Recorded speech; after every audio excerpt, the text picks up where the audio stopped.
Hello YouTube, welcome to Tande Unorganized Garage. I'm not even going to show any further, but welcome to one of the first DIY video on my 2023 Tesla Model 3 long-range all-wheel drive. Today should be relatively a short and straightforward video. I'm going to be addressing one of the issue that I really dislike about the Model 3 is if you look in your trunk, up top in here, you have this exposed metal that's, well, just not clean. And what I'm gonna be trying to do is what I have in here is something that I bought from AliExpress. It's like a carpet material. It says it's gonna isolate any road noise. I don't think being this thin is gonna do anything about road noise, but the main goal for me to put this on is that it's gonna cover up this area right here that's exposed metal. So if I put anything like a luggage case or anything like that, it's not going to scratch, especially this partition cross member, upper partition cross member. It's not going to scratch it, and even if it's scratched, the paint or the primer is off. I don't think it's going to rust, but it's going to contribute to well, less damage to the interior, and it just looks a whole lot nicer. So let's get into it. Being it's the trunk area, the lighting's not all that well. I only have my trusty little Milwaukee floodlight in here that's gonna, well, spotlight. That's gonna light up like this area right here. It's not ideal, but should be a straightforward, short video regardless, short install. So if we want to look at here, it's relatively big. It's not heavy, of course, it's like a carpet material. So we have double-sided tape that's pre-installed by whoever sold it to me on AliExpress. Here and here, 3 places, and it's a thin double-sided 3M tape, or not 3M, not genuine 3M tape. The best advice I'll give it to you to remove this is use a hook type pick that's going to tear off the adhesive backing plastic. That's gonna be easy for you to be having an easier install. So this is gonna go to here on the upper part, the trim. You can see it's kind of, I don't know if you can actually see, it's a little bit scuffed already by the previous owner, likely. I'm not too sure, but yeah, so it's gonna go onto, stick onto here. So with that being said, use alcohol of some type so that you can clean this area pretty well, remove any dirt, grease, and whatever. That's gonna prevent the double-sided tape from sticking, as well as this area here that's corresponding to here. These two, I don't know what they're called, just the shape, the bar shape. Clean them very fairly well so that it can actually stick onto there. And next, what's gonna hold the front part in, you can kind of see. Let me bring it forward. There are holes in here. I believe there are 6 of them, 3 on each side, left and right.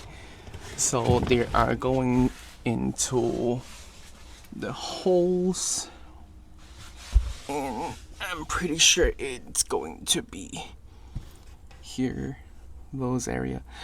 You will be able to see once it's on, and see which holes are corresponding to these from the car chassis.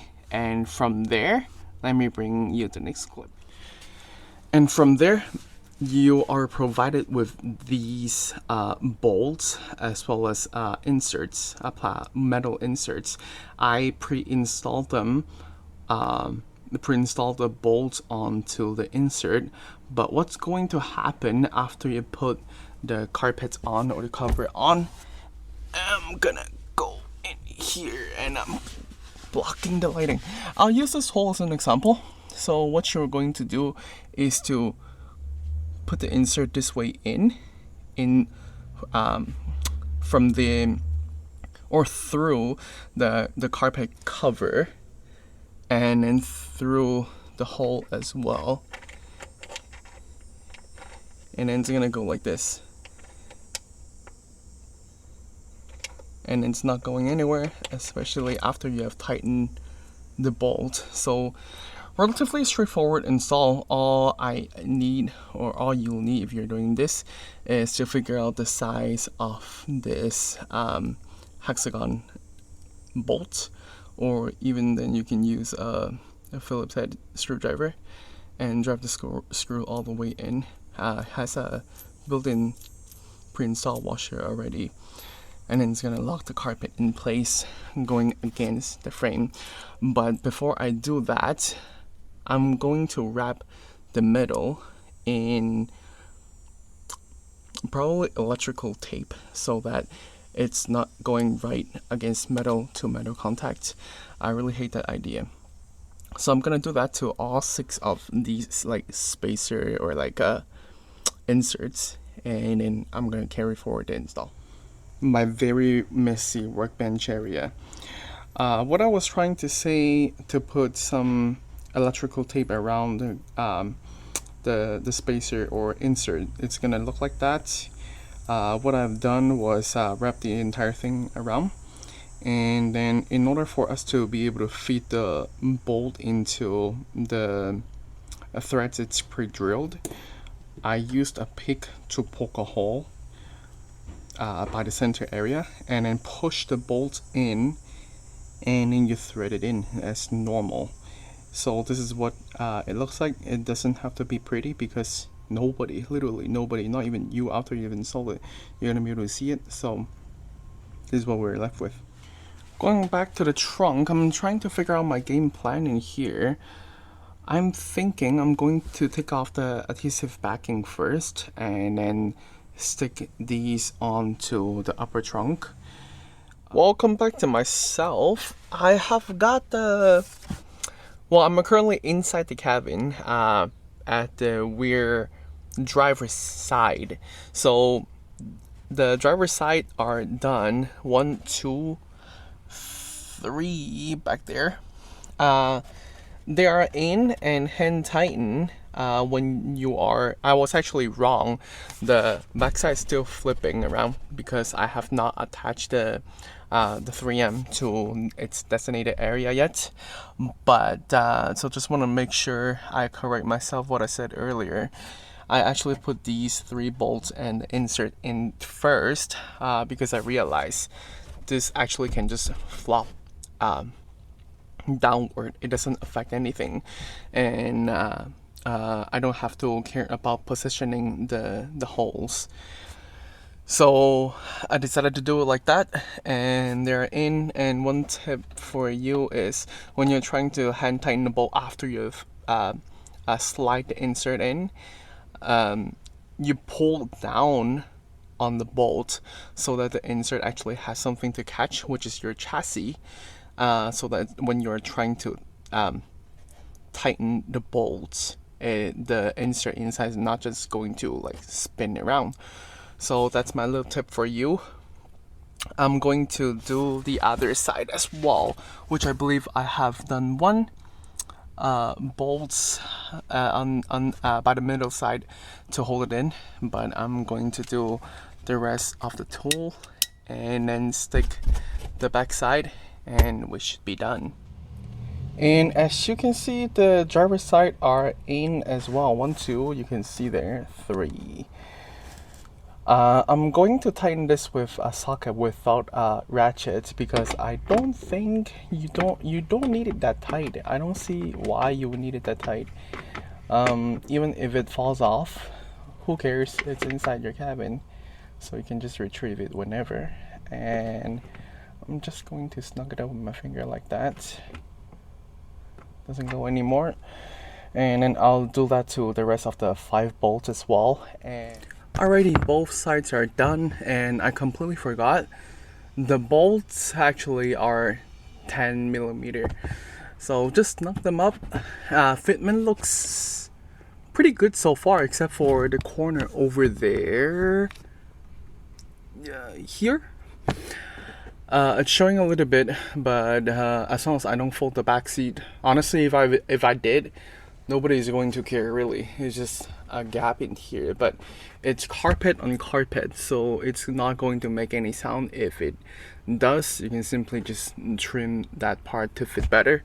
I'm not gonna touch it unless when I drive down the road there is anything else weird, then I'm gonna consider it. But so far, looks good, promising. Before watching this video, if you have any difficulty or trouble getting the backing tape for your 3M adhesive off, if you're like me, I basically have no fingernail. It's actually better with overexposure. You don't want to see it. I have no fingernail, so after watching this video, you know, use a pick like this, or even 90 degree, 45, whatever you have. Any pick, as long as it has an angle. Just pick around anywhere. And I don't know if I should look at the camera or the actual thing. Like that. What even better is that you can poke it through with your pick and then peel it off. Done. That's my little hack for you. It's pretty much done. I want to show you how I get rid of this gap over here. But before you lay up or stick up like this side, the adhesive for like the vertical adhesive was about here or here, I don't remember. But you want to make sure the corners are tucked in on both sides. It goes onto the existing carpet, side carpet that you have over there. So you want to make sure that it overlaps onto your original carpets on the side. And for about like here as well, you want to make sure that it's tucked in. And here it is, the final product after the trunk isolation cover. I don't really know how it's supposed to name, but well, this cover right here.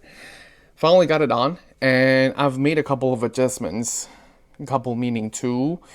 The first one being very obvious when this has already come off. I realized if I want the cover, this cover, to be flush with the weather seal in here, or relatively flush in here, I realized this gotta come off. And the way you would do it is there are two plastic rivets, one on each side, one, and the other side there is another one here.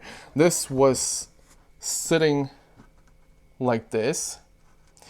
After you get those two removed, you will just kind of pry this down, and you would go fish in your trim removal tool and get these to be released from the chassis, and this entire thing just come down naturally. Essentially, if you're able to get the clearance, you would press in this tab, or these 1, 2, these two are blanks, 3, 4, and get the entire thing removed. And the second thing is I've put on this hook right here. I've actually poked a hole through this insulation cover mat. And first of all, it provides great functionality. It's more like those like grocery bag hooks, because yeah, there are a couple of them. Good functionality and practicality. And second of all, this is a stud from the chassis. This hook thing being screwed in or threaded into the chassis, this actually hold this side of the cover up, which you can also see if you're comparing this gap to the other side. You can clearly see there is a gap in here. So this is where it has like a minor, very minor fitment issue. But after you tucked everything in through the weather seal, this is not going anywhere. And I've mentioned previously, even if this falls, it's still going to be in your trunk, so it really doesn't matter. Overall, this has actually been on my car for the past month or so. Great functionality, looks good. I like popping the trunk right now, I guess. It's kind of weird, but it looks good. Doesn't look like those like primer, like gold-ish color, unfinished basement type feel. Doesn't give that cheap vibe anymore. Looks great, and I'm not scared of like scratching the upper part, scratching the paint off, exposed metal and whatever. I feel like this is not an expensive mod that provides great functionality as well as cosmetically pleasing. So I would highly recommend this mod if you own like a pre-facelift non-Highland Model 3. I'm not sure if they have it for the Model Y, but I'll post a link for this specific mat that I've bought off AliExpress. Just know that it's an affiliated link, so I may earn a small commission, but it will not cost you anything extra. So overall, I'm really satisfied with this mod. I don't know what you think, so drop a comment down below if you feel like this is useful to you and has inspired or convinced you to buy this specific mat. Please drop a like, comment down below so that I know you're actually interested in these type of contents. And this being one of the first, probably one of the first DIY video on the Tesla. So I know you guys are enjoying these type of contents, and subscribe for more. And for now, I'll catch you in the next one. Cheers.